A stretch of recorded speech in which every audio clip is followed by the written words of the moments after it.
The year was 1975 within the secured walls of Area 51's S4 facility. A group of remote viewers employed by the US government were focusing their psychic abilities, well, not on Russia or China, but on the moon. Now, something strange had caught the attention of this team, prompting them to turn their focus to Earth's celestial neighbor. Now, after significant success of uncovering glimpses of underground alien bases, the remote viewers hit a brick wall. Somehow, the beings knew when spying eyes were watching them, and in a rare move, the team decided to approach Ingo Swan, one of the leading figures in remote viewing at the time. Now, I know all this sounds crazy, but let's backtrack a little bit here. For those that don't know, remote viewing is supposedly when psychics or someone with the ability to astral travel can leave their body and go see things that, well, you physically couldn't normally see. For example, like leaving your body and going to see the rings of Saturn. I know, hear me out for a second. I get that it sounds very science fiction, but often truth is stranger than fiction. For you see, Swan at one point or another had received a cryptic call from Washington, D.C. insider warning that he would soon be contacted by a Mr. Axelrod regarding a dire matter of national importance. Well, 1 month later, Swan received the call, and he was asked to immediately meet Axelrod at the Smithsonian National Museum of Natural History. Despite trepidation, Swan agreed, having no idea what he was getting himself into, and so Swan was then met by a man who looked like a Marine and driven in a car to a helicopter pad. Blindfolded, Swan was then flown 30 minutes to a mysterious, unmarked second location. Upon landing, he was then led into an elevator descending deep underground, and when his blindfold was finally removed, Swan then found himself face to face with Mr. Axelrod, who admitted this was not his real name. Axelrod offered Swan a substantial amount of money to use his remote viewing in a secretive government operation. Then he grilled Swan for information about the moon and then tasked him with remote viewing it, and Swan's jaw dropped at what he physically observed. A towering structure straight out of a science fiction, larger than the UN building, extending from the lunar surface. Strange domes were seen scattered across the horizon, mining operations, the evidence of extensive industrial development could visibly be seen by his own eyes. Axelrod ended the session immediately with grave warnings that the moon entities were now aware of Swan's spying eyes. This would terrify him. Would these beings take deadly revenge for his glimpses into their realm? Swan was completely bewildered by Axelrod. What were the moon inhabitants planning, and who was Axelrod working for? Now, here comes the twist. In Swan's original viewing, he noticed an astonishing detail about the beings operating the moon base, that they were completely humanoid in form, except they were completely nude. The government's top psychic had just revealed evidence that the moon may house an advanced base run by beings that appear to be uncovered versions of you and me. Swan would never ascertain whether this installation was extraterrestrial or human-made, but one thing was clear. Someone wanted answers about the mysterious activity on the moon. The secrets of space run deeper than we could have ever imagined. And so Swan's first remote viewing session left him reeling, but it was only just the beginning. Axelrod tasked him with additional viewings, pressing for more intricate details on these underground lunar facilities.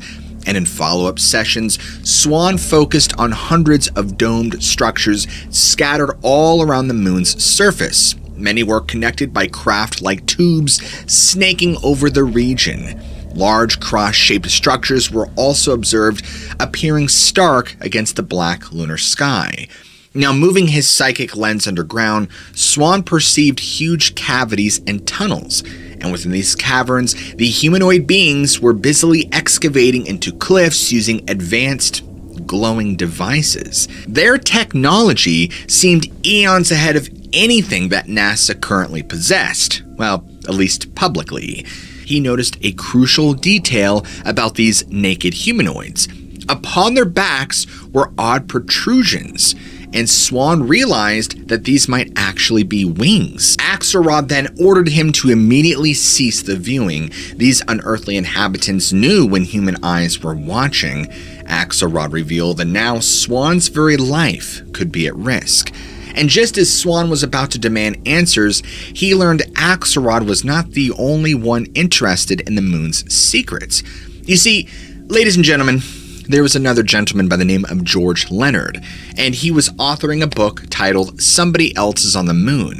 Now, Axelrod was clearly concerned by how much Leonard already knew, and so the tense lunar viewing sessions continued until roughly 1977, when Axelrod abruptly ceased all contact out of the blue. Swan suspected a much darker truth. Either the monolithic structures were created by aliens who didn't want their lunar agenda known, or this was simply a covert human space program kept secret, hush-hush, even from remote viewers like Swan. The depths of the moon's mystery were never fully resolved, and Swan could not get the troubling lunar viewings out of his mind, and so he began discreetly asking other remote viewers if they had ever perceived anything bizarre in relation to the moon's surface.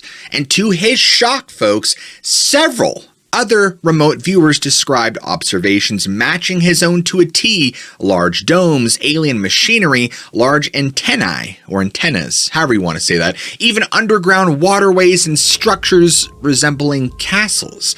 These remote viewers all had been employed by various corporations and forms of government not known to share information. Now, the similarities in their viewings were far too eerie to dismiss. Something very strange was occurring up there. Now, in the years to come, post his moon viewing sessions, Swan would dig deeper into the shadowy world of the secret space program. And there were already rumors going around in Washington suggesting that a particular group had already established a presence on the moon by the late 1950s. In fact, reports of UFO sightings surged around nearby Mars too, and during this same period, NASA issued mysteriously altered images of the moon with entire lunar sections airbrushed out. Now, why would NASA scrub their own photographs unless they had something to hide? Swan could only speculate about what his psychic visions revealed. Was the moon already home to an underground human civilization? Had humans living there genetically altered themselves using alien DNA, possibly gained from the Roswell crash? Or were these naked beings displaying wings actually extraterrestrials? Swan could not know for sure, and years later, declassified documents revealed a special project in relation to the moon. Ladies and gentlemen, Project Horizon, a 1959 plan to build a secret, self-sustaining moon base, including nude inhabitants. But the program was supposedly rejected. So who were those winged naked beings operating advanced alien machinery that Swan had originally viewed? Their origin and agenda remain unknown. Now, what if I told you that in the late 1950s, the US Army had devised a secret plan to build a military base on the moon? Under the direction of Army Chief of Research and Development, Lieutenant General Arthur G. Trudeau, Project Horizon began taking shape, but its mission was to establish a sustained, manned military outpost on the moon. And as I just stated previously, declassified documents reveal the project's goal, and I quote, was to develop and protect potential United States interest on the moon. But what interest needed protecting on the moon, and why the intense secrecy around this mission? Details are scant, but I'll revisit that question later. The plans were remarkably detailed, complete with cost analysis, construction schedules, budget, and the basic infrastructure needs. Trudeau and his team estimated a budget of around $6 billion to research, build, and equip the lunar base. In fact, their timeline envisioned construction and crew transport beginning in 1965, just 4 years before Neil Armstrong's iconic moonwalk. Now, to put it into perspective, NASA's entire budget in 1965 was just over $5 billion, meaning that Project Horizon would have consumed resources rivaling the Apollo program. Now, some might even say the Army was racing NASA to be the first on the moon, and so what did they have in mind exactly? Well, Project Horizon called for an initial crew of just 10 to 20 men. This starting outpost would be small, described as about the size of a North Pole station. But the installation was designed to grow steadily larger over time as operations expanded. An additional habitat and research modules would be assembled, allowing for an increase to as many as 80 personnel. A nuclear reactor was to provide the outpost main power before transitioning to solar energy sources later on. Now, to sustain life on this base, panel after panel of scientific calculations were devoted to essential needs like oxygen, water, food production, etc. Ensuring adequate oxygen and water supply was deemed a top priority. Now, the proposal involved transporting regular shipments of essential water and provisions until recycling and on-site food production capabilities were then established. No detail was really left unexamined. Now, this is all good and gravy, and you might be wondering, where exactly on the moon would they build this thing? Well, Horizon's scientists concluded the ideal location would be inside a naturally occurring crater, which could provide added protection from space debris and potential attacks. Yes, incredibly, defense against external hostility was a major consideration, and the threat was twofold: naturally occurring dangers like meteorites and hazards deliberately caused by enemy forces. Now, what forces, you might ask? Well, there are documents that cite the ongoing Cold War with the Soviet Union as a means of motivation for increased space activity. In fact, plans indicate defensive weaponry would be among the base's earliest additions. The installation was envisioned as not just a space exploration hub, but also a military base, allowing the United States to stake a physical claim on the moon as a territory. Now, this speaks to the colonial motivations underlying Project Horizon, because everything was shrouded under the guise of scientific advancement. Controlling the moon clearly meant seizing the ultimate military high ground. However, folks, despite the years of extensive scheming and planning, it seems that Project Horizon never took off the ground. No pun intended. Now, in 1963, just 2 years before construction crews were set to deploy, the ambitious moon base was scrapped entirely. Well, the question is why? What caused the United States Army to abandon its remarkably detailed plans to take over the moon? Well, official reasons given include budgetary constraints and focusing on NASA's manned Gemini program instead, but does that tell the whole story? Could there be more they wanted hidden? I mean, there's much more to the story. Now, I'm going to switch gears to another space-related mystery, the tragic destruction of the Space Shuttle Challenger in 1986, and if you were alive, unlike me because I'm too young, I'm sure you might remember this fateful day. Now, the Challenger exploded just 73 seconds after liftoff, killing all 7 crew members on board in a tragedy witnessed live by millions of people.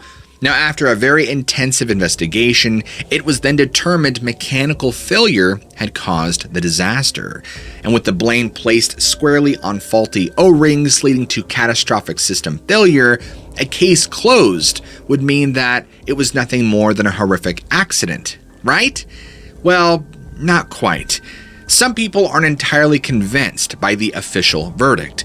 In hours immediately after the explosion, the FBI then received a tip that raised some very troubling questions. Apparently, there was a man who called into the Boston office claiming insider knowledge that the Challenger was sabotaged deliberately. And his claim was that 5 people would be killed and that horrible things were coming for NASA. He then referenced being part of a group that wanted to blow up the shuttle. Now, while officials wrote him off as potentially mentally unstable given his erratic demeanor, here's the chilling part. This man predicted the disaster 48 hours before it happened. Could it just be an eerie coincidence? Possibly. But other strange leads emerged in the explosion's aftermath. News footage analyzed by an industry insider seemed to show strange brown smoke and flashes coming from the shuttle just before the explosion. Now, he believed this evidence pointed to a possible attack rather than simple mechanical failure. Additional witnesses came forward convinced they saw objects intersect with the shuttle, followed by plumes of smoke. Now, FBI documents revealed that the Bureau actually took these leads very seriously. Agents tirelessly interviewed witnesses and experts, feeling out the plausibility of sabotage. They consulted with laser weapons specialists on whether a surface attack could have been carried out, but each avenue ultimately reached dead ends, with the official verdict never straying from mechanical accident. Still, doubts have lingered for many, especially given the amount of classified and redacted documents that linger in the FBI's investigation files. Now, if it was just an accident, what are they hiding? Why so secretive decades later? Now, like our first story, this space shuttle mystery raises many unsettling questions. So what really happened to the Challenger? Was it attacked and sabotaged? And if so, by whom and why? But folks, this episode is interesting because not only does it touch on things that I don't always talk about, and so now I'm going to show you how Project Horizon and the Challenger disaster have some sort of earth-shattering connection. In the 1970s and 80s, the US government operated a top-secret program involving psychic powers, extrasensory perception, and remote viewing for intelligence-gathering purposes, codenamed Project Stargate. Military remote viewers claimed to possess abilities like clairvoyance and telepathy and even astral projection. Under the Stargate banner, the CIA and other agencies trained and utilized psychics to spy on enemies like the Soviet Union. Now, these aren't just fringe conspiracy theories. Declassified documents reveal the military took Project Stargate very seriously, even hiring renowned psychic Ingo Swan to teach remote viewing techniques. Now, Swan mentored psychic spies who went to work in covert operations. Some of what these psychics uncovered during classified sessions is, well, downright bizarre. In fact, Pat Price, one of the earliest Stargate participants, reportedly remote viewed bases of extraterrestrial origin on the moon. This included seeing humanoid aliens and advanced technology hidden far below the lunar surface. Price's remote viewing of the moon was so detailed, he was able to draw vivid maps of what he saw and observed operations underway at these alien bases. But here is where it gets far more ominous. Price also died under mysterious circumstances in 1975 after publicizing his findings. Imagine that. The timing seems highly suspicious. Now, get this as we connect the dots even further. Consider Project Horizon's sudden cancellation in 1963, only years before NASA's first moon landing. Now, could Price or other Stargate psychics have uncovered the Army's covert moon base scheme through remote viewing, prompting alarmed officials to quickly scrap Project Horizon before it was exposed to the public? If remote viewers discovered the true nature of the Space Shuttle Challenger mission and blew the whistle, could this have triggered a sabotage effort from threatened intelligence officials, all to prevent its completion? Now, if even some of the claims about Project Stargate are remotely valid, then the secrecy around Project Horizon and the Challenger disaster takes on a whole new dimension. I mean, think about it. 2 ambitious space projects, both scrapped under strange, mysterious circumstances. Classified details and redacted documents obscuring the truth even decades later. and reports of remote viewing exposing what the government wanted concealed. What else have these psychic spies uncovered over the years that we don't know about?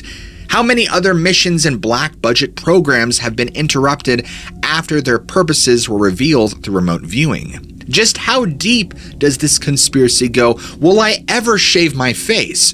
Now, while we may never have definitive answers, one thing is clear. Our world is far stranger than many realize, and the influence of psychic phenomena on our history deserves much deeper investigation. Now, to my horror, as the more I dig and research, the more I find out that the occult and psychic remote viewing is far more entwined in the underside of our government and military than any of us would like to ever know. Now, I'm not going to stop there, because while we're talking about the moon, in recent decades, new light has been shed on the lunar landscape. And I'm not talking about alien bases, I'm not talking about remote viewing, I'm talking about structures. Yeah. Advanced space exploration has allowed us to gaze upon its features in new detail. In fact, since 1968, both manned and unmanned missions have captured and transmitted back strange, meticulous photographs of the moon's unforgiving terrain. And some believe that hidden among this wealth of data are clues to an otherworldly presence. Our story begins with Apollo 17, the final mission of NASA's storied Apollo program. Now, this ambitious voyage carried Eugene Cernan, Harrison Schmitt, and Ronald Evans to the moon in December of 1972. Now, it was during their surface operations, the crew took panoramic photographs of the lunar landscape surrounding them, but one specific image captured the area near Geophone Rock, where the astronauts had set up a scientific station. At first glance, the photo showed only a nondescript blank background behind the station. However, years later, analysis by third-party photography enthusiasts revealed a staggering detail in this blank region. When adjusted for contrast and lighting, the originally washed-out background resolved into a very distinctive pyramid shape. The geometric symmetry and defined lines stood out starkly from the moon's natural craggy terrain. Here was an arresting structure that appeared artificial in origin. The implications were profound if this edifice proved to be the work of an intelligence rather than blind geological chance. Just who may have constructed a pyramid on the moon, and for what purpose, electrified those willing to entertain this possibility. Of course, acceptance was not exactly universal. Skeptics maintained that the perceived pyramid was simply an optical anomaly or trick caused by photographic processing. They affirmed the conclusion that no artificial structures existed on the moon's barren surface. Nonetheless, the tantalizing photographs stirred the imaginations of many, and the Apollo 17 pyramid marked just the first of several lunar anomalies that would later come to light over subsequent years and decades.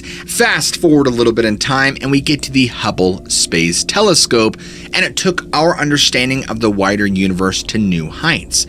This was, of course, after its launch in 1990. Now, orbiting high above distortions from the Earth's atmosphere, Hubble was able to capture incredibly detailed galactic vistas never before seen. Now, as stunning as Hubble's glimpses into the deep cosmos were, the telescope occasionally cast its gaze closer to home. In 1999, Hubble trained its lenses on Earth's very own moon, revealing the lunar surface in remarkable clarity. NASA released these close-up photographs publicly to significant fanfare. However, it seems one curious photo from Hubble's lunar observations was left unpublished for years afterwards. You see, in 2008, this suppressed image was finally leaked, and it appeared to show an unmistakable pyramid structure on the moon's surface. The pyramid stands in sharp relief with defined geometric lines that are very visible and inconsistent with the surrounding landscape. Now, this anomaly proved as provocative as the original Apollo 17 photograph, if not more so due to Hubble's superior resolution. Of course, no official explanation was ever provided as to why this staggering photo went unseen for nearly a decade before emerging out of the blue. NASA refused to definitively confirm or deny the image, fanning the flames of conspiracy theories even more. Of course, there was a lot of skepticism about the photo's authenticity, many simply dismissing it as an elaborate digital hoax. But others see it as a piece of firm evidence in the growing case for artificial structures on our very moon, put there by unknown entities. Now, whether or not the Hubble pyramid proves to be genuine or represents some other sort of compelling lunar mystery, it's hard to say for sure, but it does seem to follow in the footsteps of the Apollo 17 discovery, and more strange anomalies would yet come to light in the years subsequent. And in fact, in the years to come, more and more people who study moon photography provided by NASA have found more inexplicable structures on the moon. And in 2019, just such a discovery was made. A pyramid-like structure was located at the bottom of a crater that was referred to as Ryder. The image was enhanced and popularized by a ufologist named Scott C. Waring, who maintains an online archive of anomalous space photos. Now, this pyramid possesses the same geometric perfection and alignment that distinguishes the Apollo and Hubble structures. Its triangular form is nested neatly within the crater, standing out from the irregular shapes of the surrounding rocks and landscape. Now, according to Waring, the clarity and symmetry of the pyramid leave no doubt that it is an artificial construct rather than a natural formation. Now, he suggests a clear connection between this lunar edifice and the ancient pyramids of Egypt and Mexico built by human hands. While some scientists have proposed imaginative theories about the pyramid's origins involving freak lunar geological processes, Waring remains adamant about the only plausible explanation is advanced alien engineering. Now, NASA has not given any official statement on the purported structure, and it leaves the debate open between those convicted that it is a real, bona fide alien artifact and skeptical voices explaining it away as some sort of optical illusion of some kind. But perhaps all can agree that the Ryder Crater Pyramid provides yet another fascinating piece of photographic evidence to be analyzed. Now, I get it. We've talked about a lot of things regarding the moon today in this episode. Everything from remote viewing to alien bases to naked alien people and, of course, pyramids. So is there truly some sort of broader connection here between Project Stargate and Project Horizon and the military and remote viewing and these pyramid structures? Or are these simply just isolated cases and the entire thing is just a complete hoax with no connections at all? I would love to hear your thoughts. And since you guys made it this far into the video, I want you to all comment down below life on the moon so I know who made it to the end of the video. And if you guys enjoyed today's video, be sure to go ahead and slap that like and subscribe button as usual. And of course, I love you all. Keep an open mind, and I'll see you guys all in the very next episode.